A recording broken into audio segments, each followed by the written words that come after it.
Listen, just one more thing. Hello there. Welcome to my review of Columbo Season 11, Episode 1, Death Hits the Jackpot.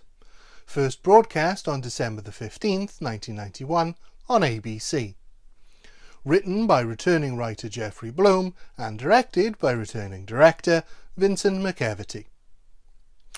The episode begins with some light sitcom-y music as we see the van of Frederick Brower Photography pull into a driveway. Freddie, played by Gary Kroeger, gets out and approaches the house, greeted by his angry, soon-to-be ex-wife, Nancy. Inside, as they discuss their divorce settlement, with Nancy in another room, Freddie notices the lottery results are coming up with his numbers. All his numbers. Initially excited, he contains himself before his wife re-enters the room to chastise him for not wanting to pay his fair share in the divorce settlement. He quickly gives in to all her demands and leaves. This opening is played unusually light, with an almost comical performance from Kroeger and accompanying sound cues. It's brief, but sets up an unexpected tone for the episode that might be off-putting, were it not for the fact that the exposition is handled expertly. We are given Freddie's name and occupation from his van, and the relationship between him and Nancy is established through very natural dialogue. It's a really good example of how to set up a relationship between two characters without the exposition sounding unnatural.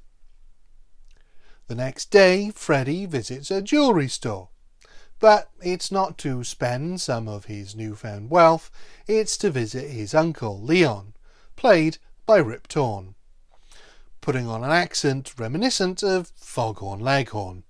Doesn't that fathead realize he'd be buying an investment? What does he think this is, a fish market? Freddie tells Leon he's won the lottery, but that he doesn't want his soon-to-be ex-wife to get half of his winnings. Leon, who just so happens to be broke thanks to some bad investments, I'm dead broke. suggests Freddie let Leon cash in the winning ticket, pretending that he is the winner. Then he will give the money to Freddie. Freddie offers Leon 10%, $3 million, for helping him out. Again, for the most part, this plot-heavy exposition is dealt with very naturally, and remains engaging, even if Torn's accent is a bit of a stretch in credulity. As Freddie watches Leon accept the cheque on TV, celebrating with a bottle of champagne from a case he's bought, the people in his building/art commune all arrive to celebrate with him, not realizing he is the true winner. The next day, Leon is inundated with requests for money and is dodging Freddie. He seems to already be far too accustomed to a lottery winner's lifestyle to be willing to give up the $27 million he owes Freddie. He's throwing a party for his wealthy friends, and has convinced Freddie it will take a couple of weeks to give him his money. He uses the chaos of preparing for the party as a cover to slip out and murder Freddie with a champagne bottle. He's clearly from the Ken Franklin school of murder. He puts Freddie's body in the bath and makes it look like he slipped, setting Freddie's watch ahead to give himself an alibi, but there's a problem. Freddie comes to, and Leon has to drown him, in a pretty horrific murder scene. There's also a witness. Hey, who is this? Oh, that's Joe. How you doing, Joe? I'm chimp sitting for a friend who's on vacation. And the whole affair is witnessed by the distressed animal. To make matters worse, Freddie's wife turns up. It seems like it could all be coming undone for Leon, before he's even got away from the murder scene. This would be the case if it weren't for the fact that Nancy is having an affair with him and has been his accomplice the whole time. As he returns to the party, she puts a fake call into him pretending to be Freddy to cement his alibi.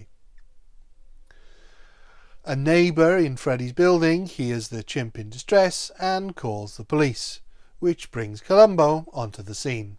Columbo is immediately suspicious of the crime scene. Why did Freddy slip on the bath oil he shouldn't have been using until he got out of the bath? Why was he wearing his non-waterproof watch in the bath? And why did a poor photographer have a catalogue for sports cars with one of the cars marked out with the price? All this is more than enough for Columbo to consider this was no accident. His next stop is Leon's, where he informs him of Freddy's death and at this stage maintains it as an accident. He then goes to see Nancy, who reveals she hadn't seen Freddy for around a month, which means either she's lying or a month has passed since the lottery draw. Either way, it's not made particularly clear within the dialogue, but ultimately this doesn't impact the plot too much. Columbo goes to see Leon again, at this point realising he's the jackpot winner, and there's a humorous scene of Leon recalling how he found out he won. Where were you, when you heard the news? I was at home. Oh, you were watching on the TV? Well, TV it was on, but fact is I wasn't watching it. No.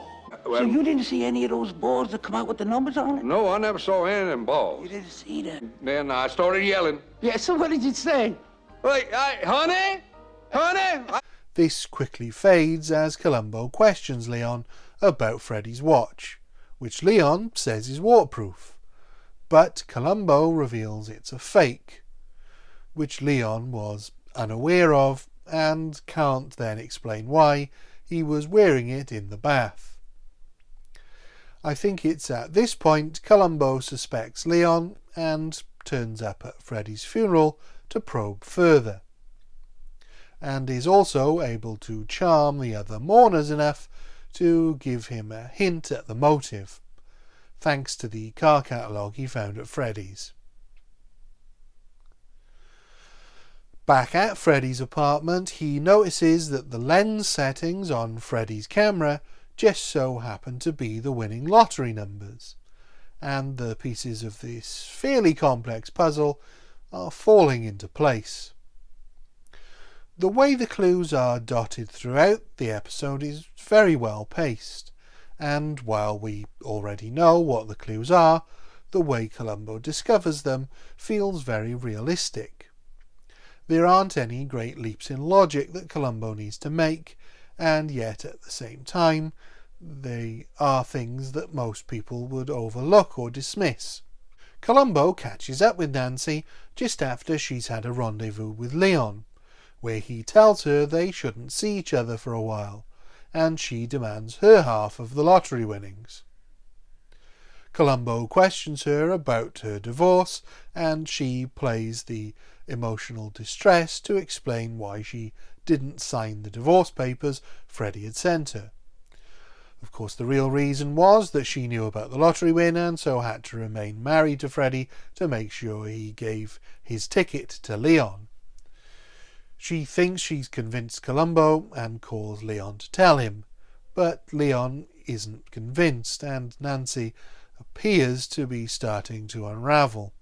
Couldn't I just have a couple of million? Night, hon.